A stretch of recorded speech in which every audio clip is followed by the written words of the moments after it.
Okay, let's dive right into this explainer. We're unpacking a story today that is, well, it's the perfect storm of local folklore, human arrogance, and absolute psychological terror. This isn't just your standard ghost story. It's actually a really chilling look at mass hysteria.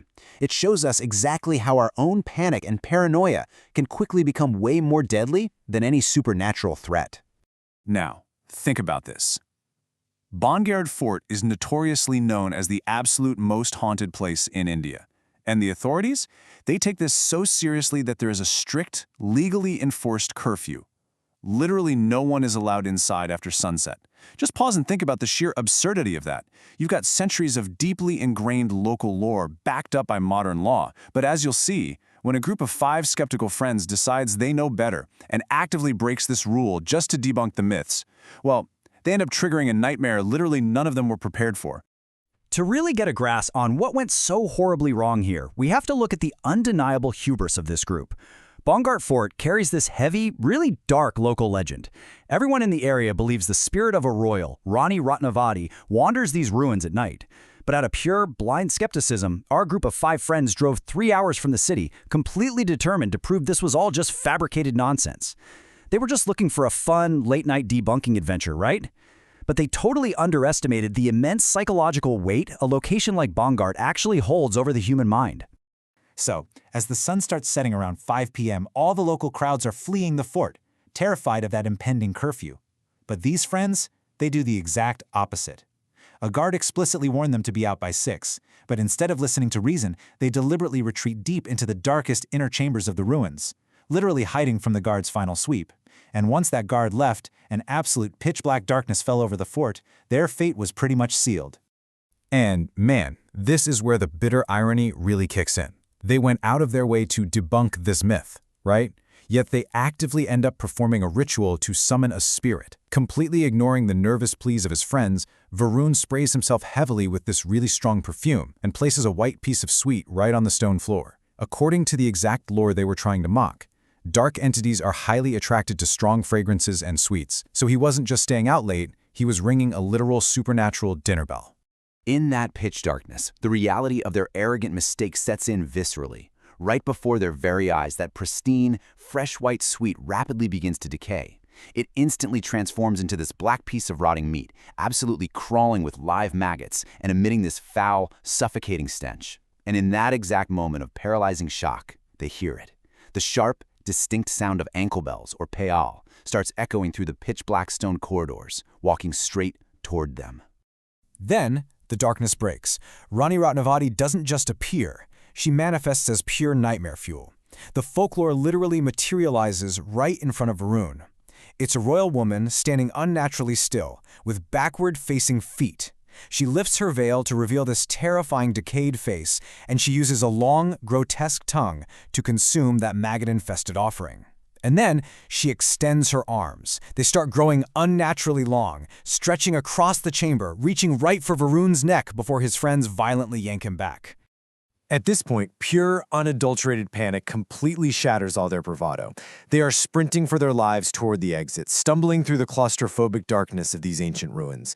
But the supernatural activity is aggressively escalating. A second swarm of entities starts flying rapidly right over their heads. And even worse, as Ashish is sprinting, he realizes that backward-footed entity isn't just chasing them, it's perfectly matching his exact running speed in the dark. It reaches out with these filthy nails, leaving a deep, bloody scratch across his neck, sending him tumbling hard down the stone stairs. Battered, bleeding, and just utterly terrified, they finally stumble out of the fort gates and collapse in front of that panicked night guard. But their relief? Shattered instantly. The guard doesn't offer comfort. He offers a warning that turns this physical escape into a total psychological nightmare. He tells them, you might have escaped the fort, but you haven't escaped the spirit. He warns them that the entity might follow them as a chalawa, or far worse, that one of them might already be the chalawa. Now, to really understand what happens next, we have to talk about the chalawa, because this isn't your standard jump scare ghost. It's a highly deceptive shapeshifter. It acts like a psychological parasite. It uses illusions, taking the form of someone deeply familiar to you, specifically to isolate you, trick you, and ultimately kill you. Meaning the horror was no longer confined to the ruins of Bhangarh Fort. It was literally sitting right there in their car.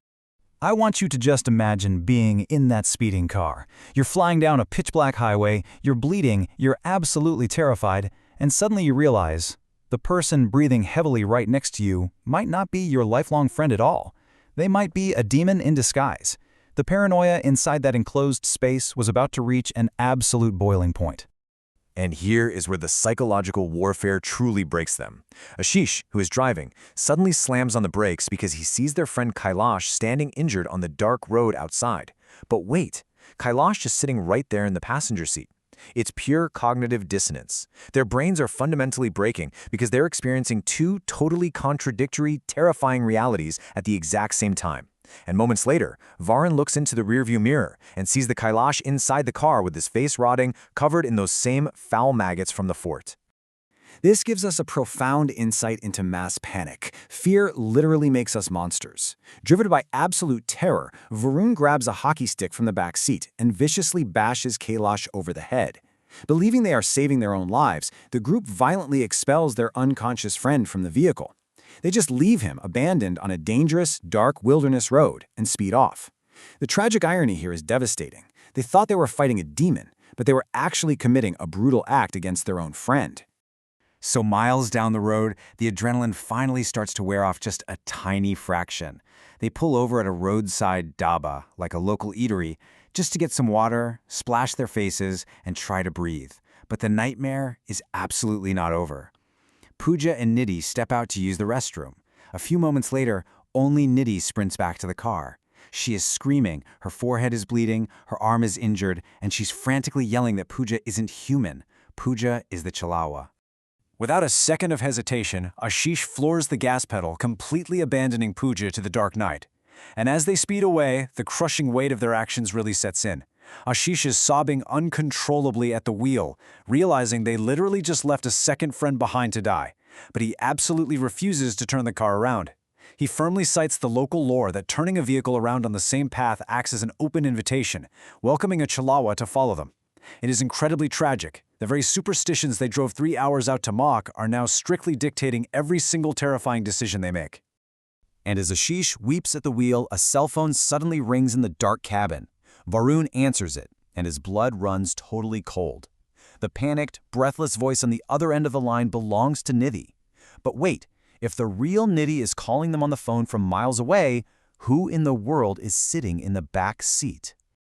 They had it completely backwards. The real Nidhi never even made it to the car back at Bhangarh Fort. She had fainted deep inside the ruins from pure terror.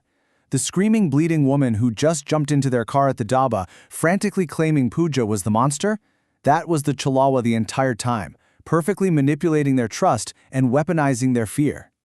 The psychological dread of that phone call hangs in the air for only a fraction of a second before shifting into brutal, physical reality. The shapeshifter drops its disguise. The entity sitting right beside them violently grabs Ashish's arm and snaps the bone with terrifying force. Screaming in agony and losing all control of the steering wheel at highway speeds, the car violently veers off the dark road, plunging straight down into a deep, fatal ravine. When the police investigate the tragic wreckage the next morning, the grim aftermath reveals a really dark, twisted irony. Ashish, Varun, and Pooja all perish. The only two survivors of the entire friend group are Nidhi and Kailash. Just think about that for a second. Nidhi survived simply because she fainted and was left behind at the haunted fort. And Kailash? He survived specifically because his friends brutally attacked him and threw him out of a speeding car. But you've got to ask, why did the Chalawa want Kailash out of the car so badly? Well, during the police investigation, a profound insight into the entity's strategy is revealed. Kailash was wearing a protective Rudraksha, a sacred spiritual beaded necklace. Because of this really powerful protection, the entity physically could not kill him, so it bypassed that spiritual armor the only way it could. It weaponized the group's own paranoia and lack of trust, using terrifying visual illusions to trick his friends into doing the dirty work for it. So you see, the Chalawa didn't just use brute force. It weaponized their minds. It made them abandon one friend and violently attack another, perfectly illustrating the deadly intersection of human arrogance, confirmation bias, and psychological terror. So I leave you with this. Was the true monster the ancient entity from the fort, or the sheer blinding panic that tore these friends apart. Let that sink in.